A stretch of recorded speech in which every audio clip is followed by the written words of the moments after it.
What's going on, party animals? It's your boy Kai, and welcome to.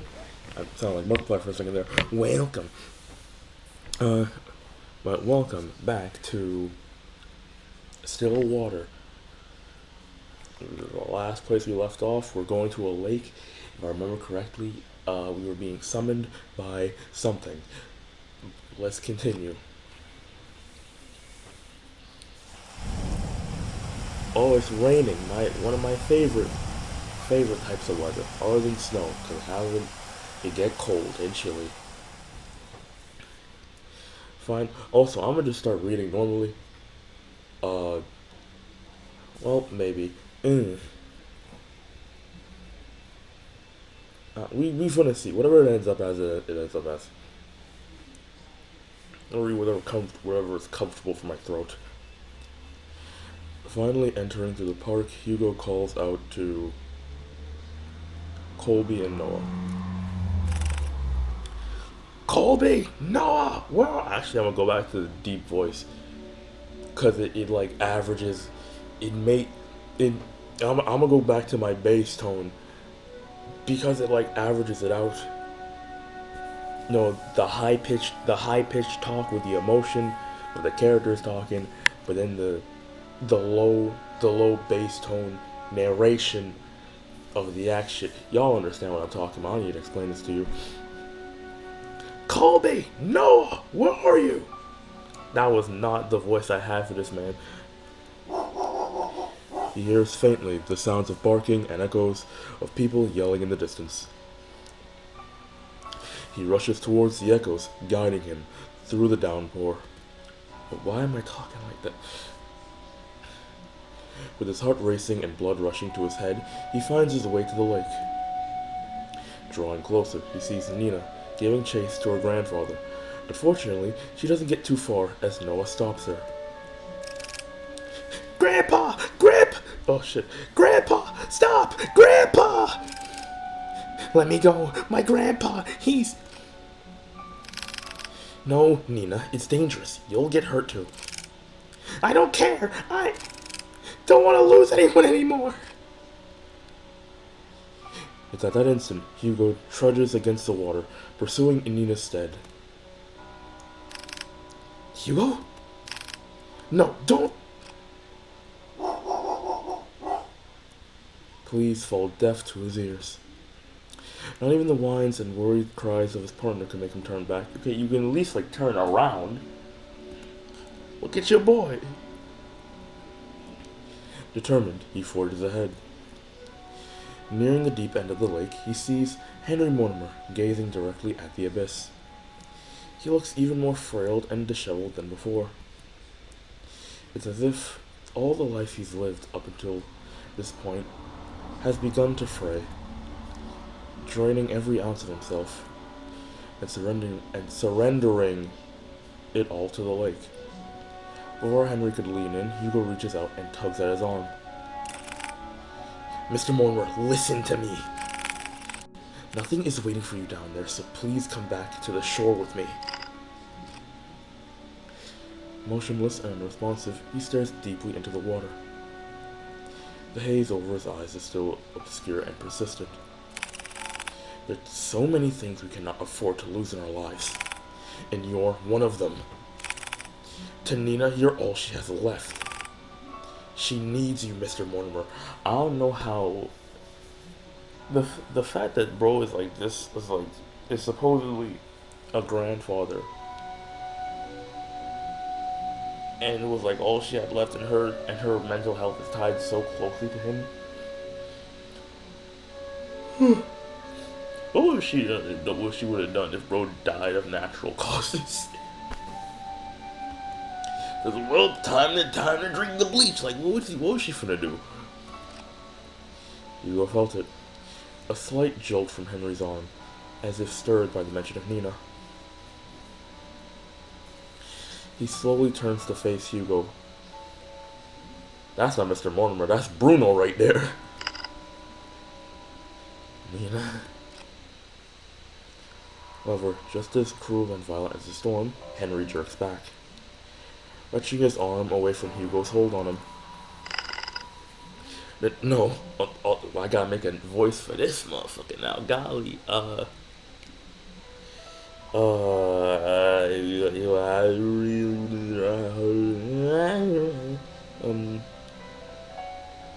no, this is my fault. If only I got to Lewis sooner. Another, oh fuck it, I didn't mean to do it. Okay, he was waiting for me. Was patient with me, and yet for all the things he's done, I chose my family over him. Yeah, no shit, that's what you're supposed to do. I picked my family. I picked my family over a partner. He's gone because I didn't pick him. Henry backs further away from the shoreline. Mr. Mortimer.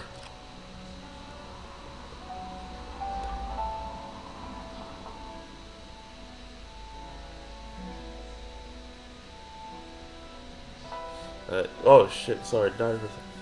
His manic eyes will never stray away from Hugo, as he keeps his distance from him. Lewis, I'm sorry. I was the one who dragged you into this. You deserve so much more. And I wished. Henry struggles over his words. He clasps tightly to his shirt, his throat dry, and taut from all that he has bottled up. All those repressed and silent years of just waiting. Waiting for this curse to finally take him. I wished I had gone with you that night, Lewis. Sir, even if you still covet that wish, it wouldn't resolve anything. Not for you or Lewis. I read what he wrote to you those years ago. He understood if you didn't want to come see him. But the thing is, Mr. Molnar, Lewis never thought anything less of you. He said so in his letters to you. Hey, his letters? For the longest time, I wanted to believe he had hated me for that, resented me for that choice. Or at least I thought it was easier for me to think that way. How long has it been since I talked about him? It's been too long, sir. That's why you don't have to shoulder all that pain by yourself anymore. We can talk about it. About you and Lewis. All of it together. He extends not only his hand to him, but a promise. A promise that Henry had yearned for so long. A way to forgive himself. He hesitates at first. What fool believes in a deserved forgiveness? Such a thing doesn't exist.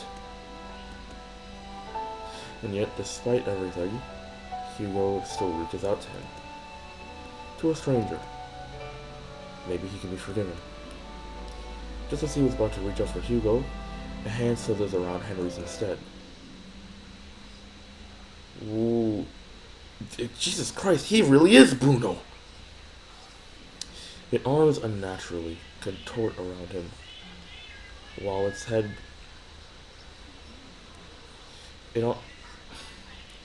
Its arms unnaturally contort around him, while its head perches on his shoulder. This thing, this Lewis, is no longer pretending to be human. With piercing cold green eyes, it glares directly at Hugo, mocking him, cursing him, which is nothing but despair.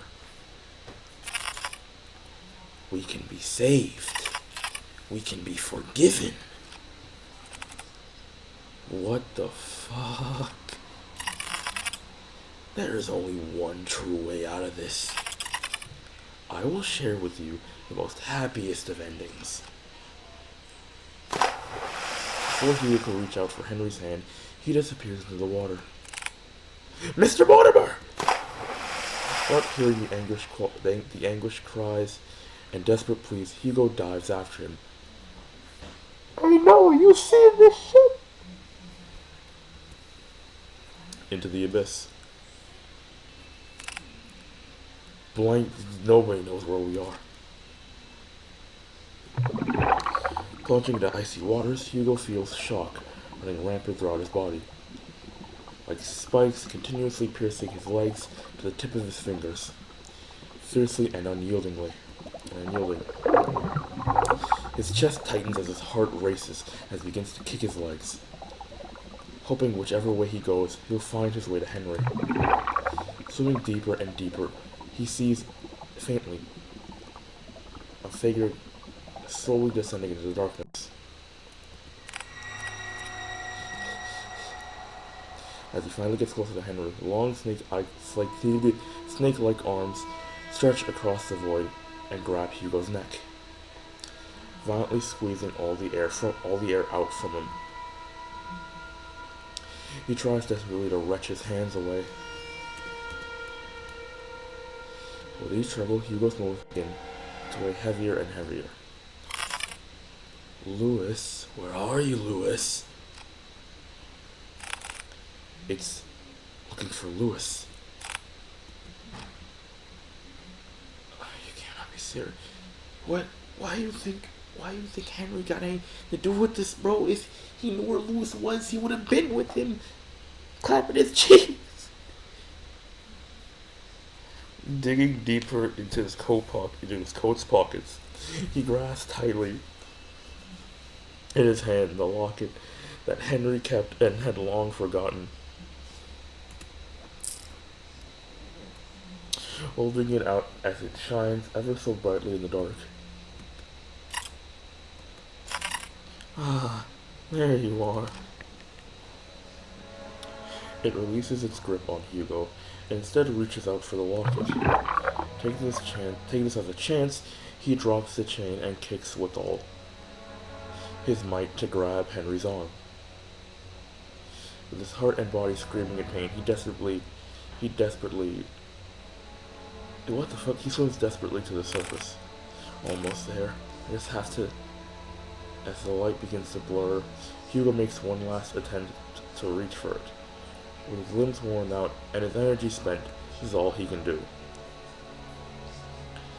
Before he loses consciousness, he notices a figure swimming towards him, getting closer and closer.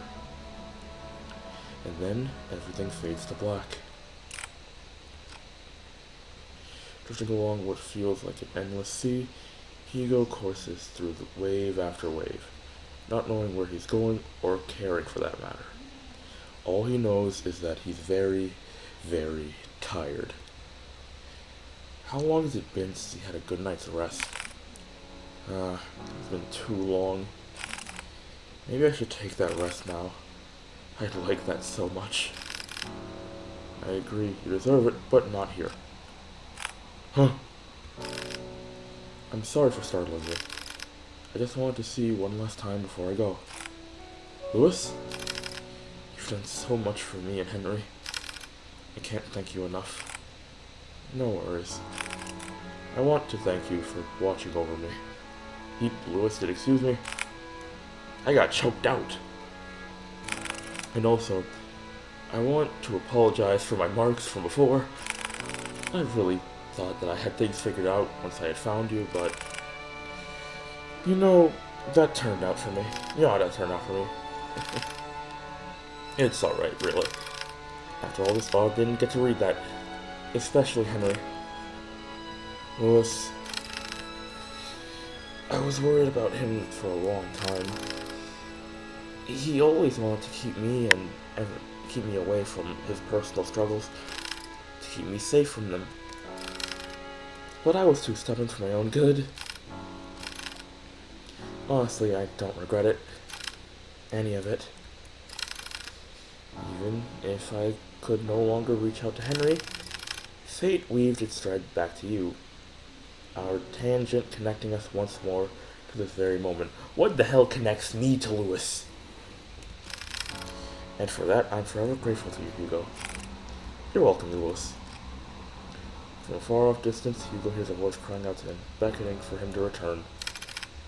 Well, they're waiting for you. I guess they really are, huh? Take care always, Hugo. You too, Louis. What the hell connects me to Hugo? Not to Hugo. What the hell connects me to Louis? Because we knew of Lewis, like, long before this. But, but, we only knew of Nina's grandfather when Nina came to us. So how the hell do we know of Lewis before we met Nina? He has apparently been watching over us for a while now, so... With his eyes closed, and his senses still returning, he feels the constant tugs and licks of a certain bloodhound, whining as he tries to wake up his partner. Hugo!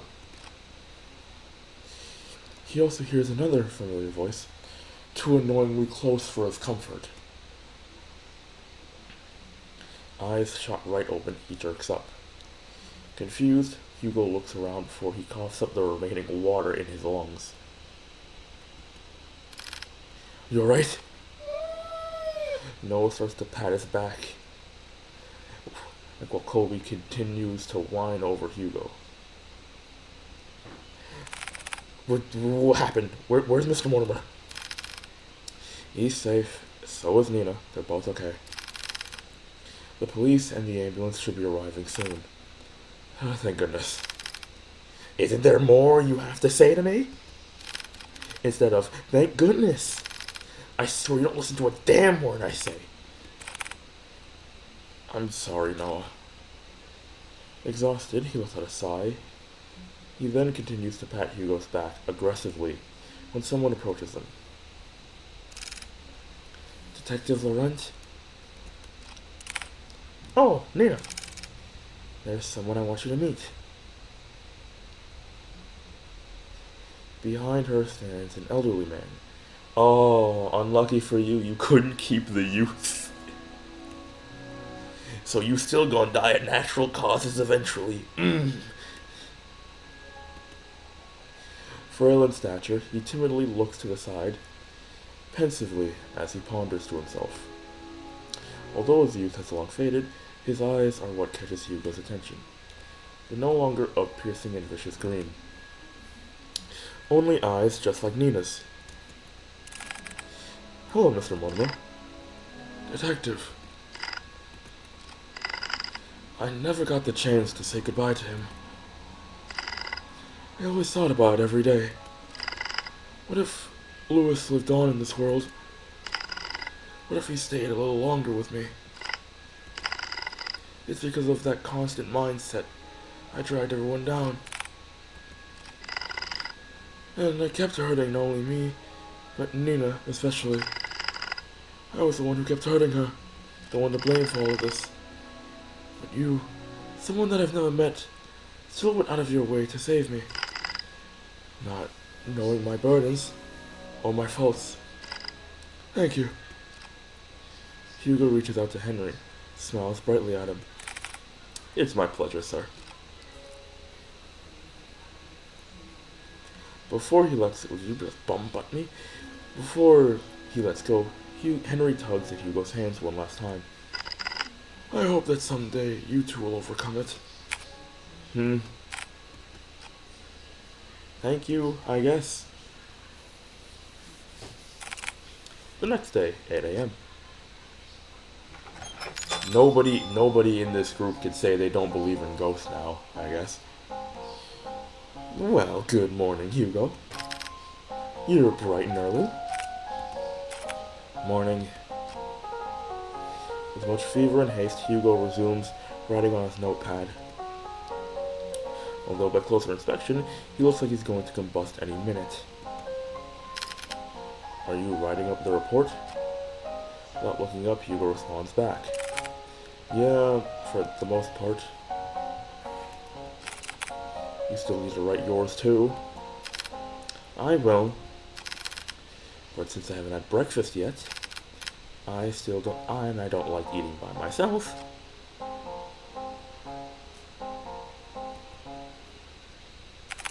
Let me guess.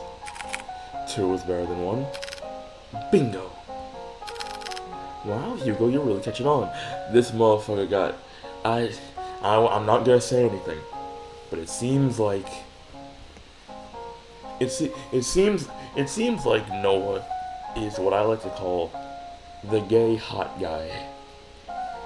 AKA, AKA, the gay hot guy that pulls in tons of women, but can't pull in a guy to save his life. And is very, very attracted to men.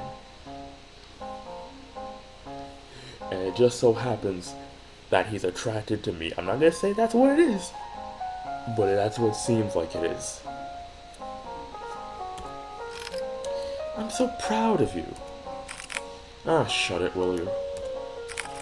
I swear, if only I hadn't fallen off from the goddamn window, my report would have been shorter. Before Noah could begin to cut the bacon, he paused at the mention of Hugo's report. Oh yeah, by the way, mind telling me what happened to the Mortimer's window? I broke it. What's obvious to me, what I don't understand is, why is it broken? Do you know how much it costs to repair a window like that? I know, it was really dumb of me. I'm sorry. Besides, I told Mr. Mortimer about it when we left. Or before we left. Honestly, I wasn't expecting an earful from him. And also the bill. And, surprisingly enough, he said it was okay. Haha, lucky us, right? So what? You just called it a day after all of that? Thank you so much, Mr. Mortimer. You broke it, you pay for it. You broke it, you pay for it. I'm sorry, did none of them see the ghost? Like, can we not, I at least, think, oh, you can't, put on the report. Because I highly doubt a lot of people, the people who you're, making this report for, will be like, oh yeah, a ghost,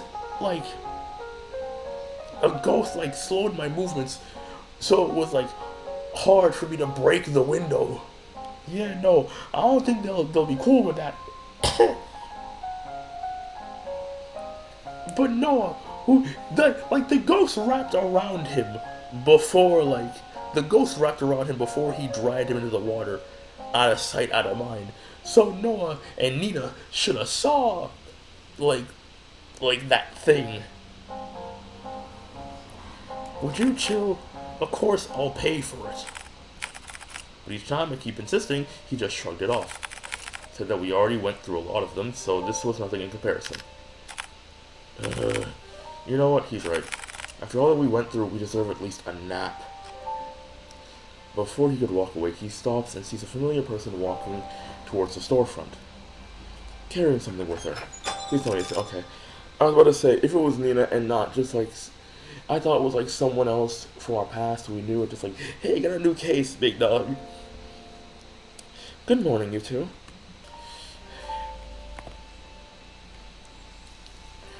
But honestly, it's been a while since I last spoke to him so freely like that. I hardly felt tired at all. That's wonderful to hear.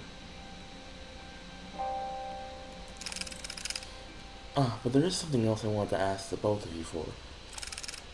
To put it bluntly, I need your help. Oh, not again.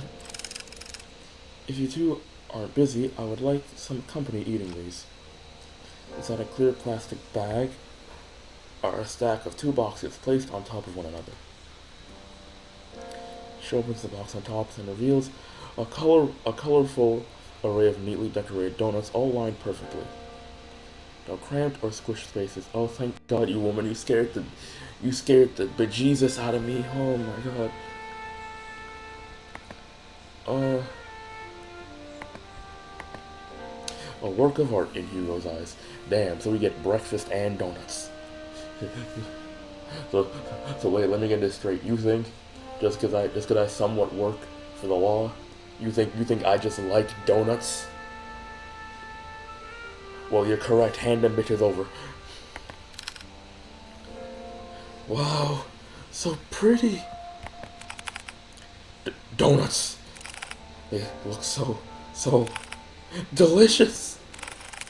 We're more than happy to eat these with you, Nina. Aha!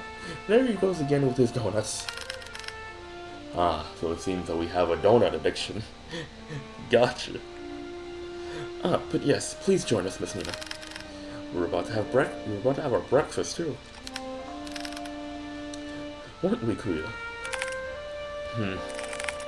Always so brazen in front of others. You do make it exceptionally easy for me. Ugh. We both have such great chemistry with each other. On second thought, I'm way too tired for this.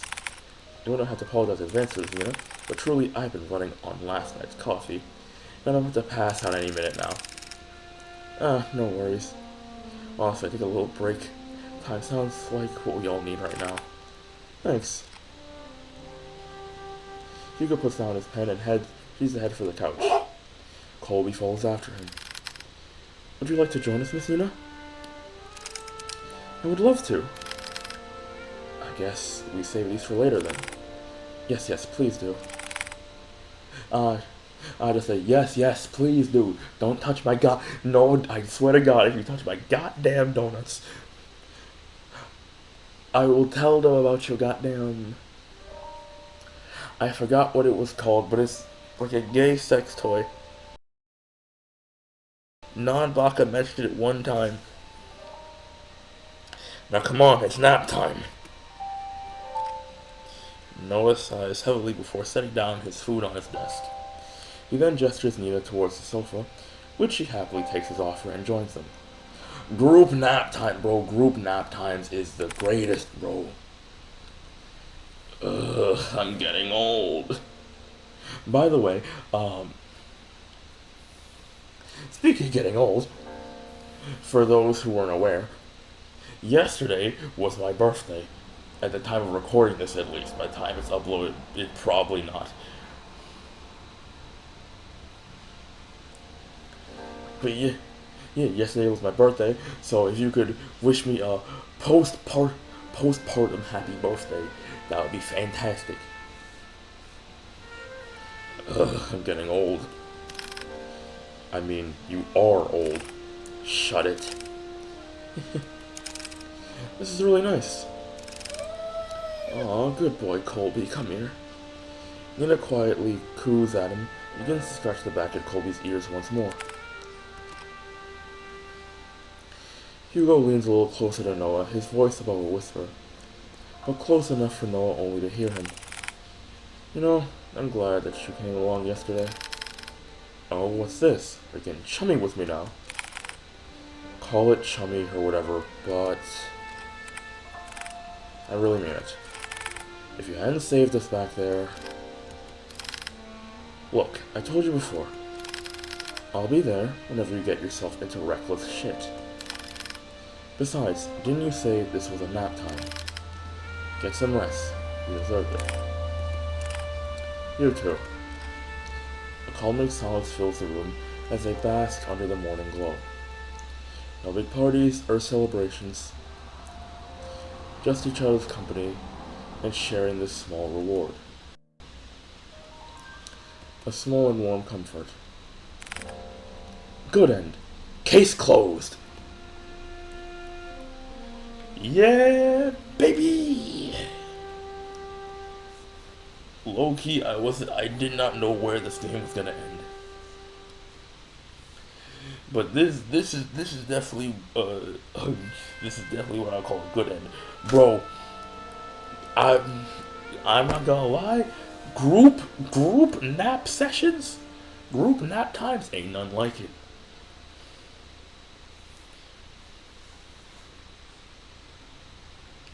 Especially when you all tired and you all collectively pass out at the same time, dog. It's nothing else like it, dog. If I knew there was this little of the game left, I probably would have just kept recording. But who knows, for all I knew, we could have been like, hey, damn, we solved this case. Next thing you know, damn, we got another case on our hands.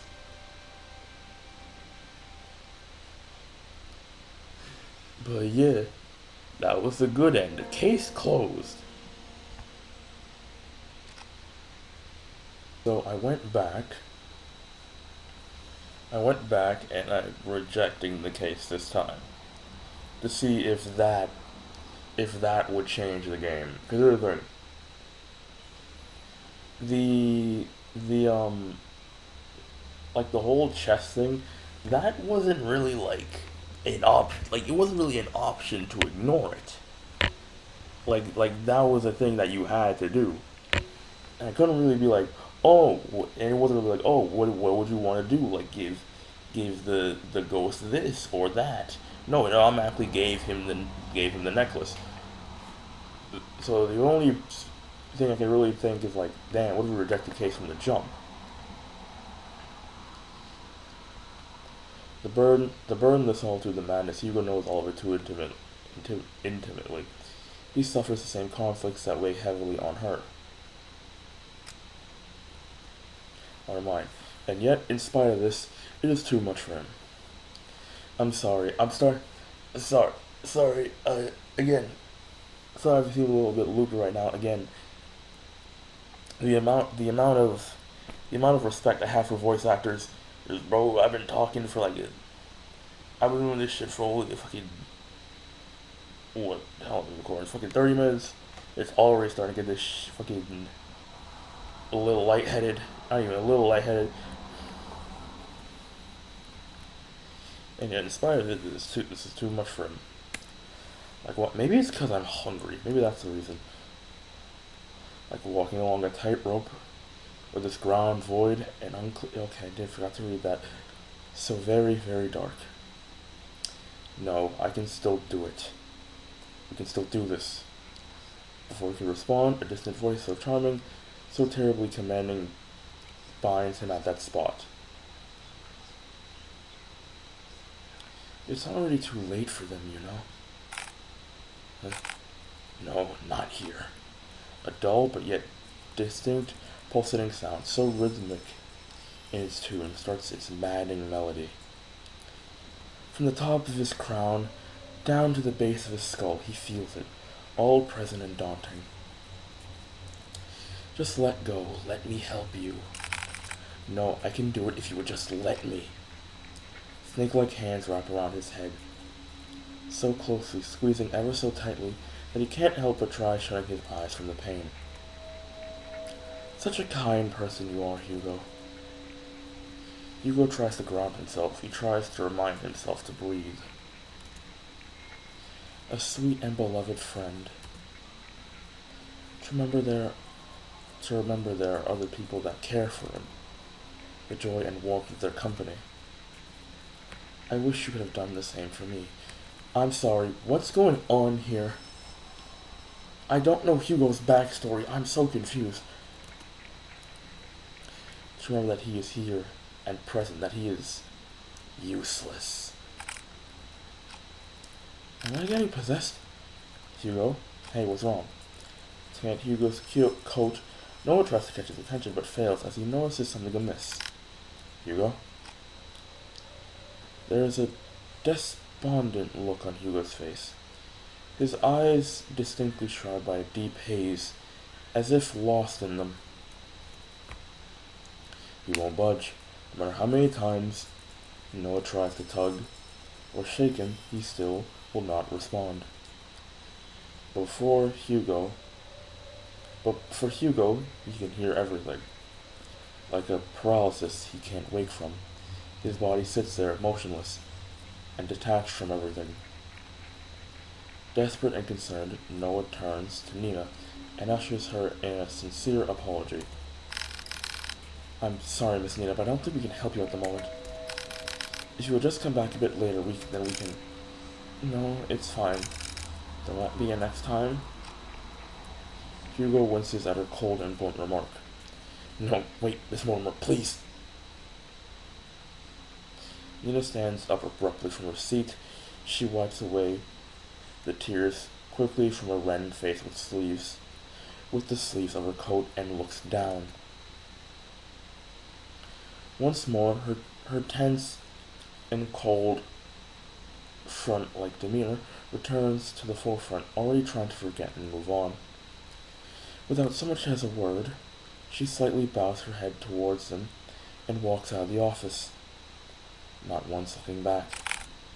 Bad end, pulling strings. Oh, so that's it. I would have thought we like hunted her down and head to the house or something. Alright then.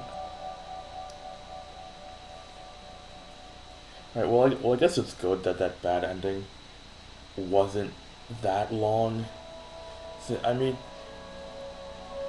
I, we didn't get her last name, huh?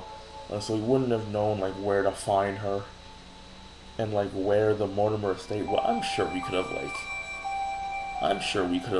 found I don't know her Facebook page or something. Hmm. What is the difference between rejecting it though? Because like in both endings, in both endings, we did accept the case. In both endings, we accepted the case and wanted to do it. So one ending, it's in one ending, we weren't as confident, I guess, and we had a little bit of doubt for a second.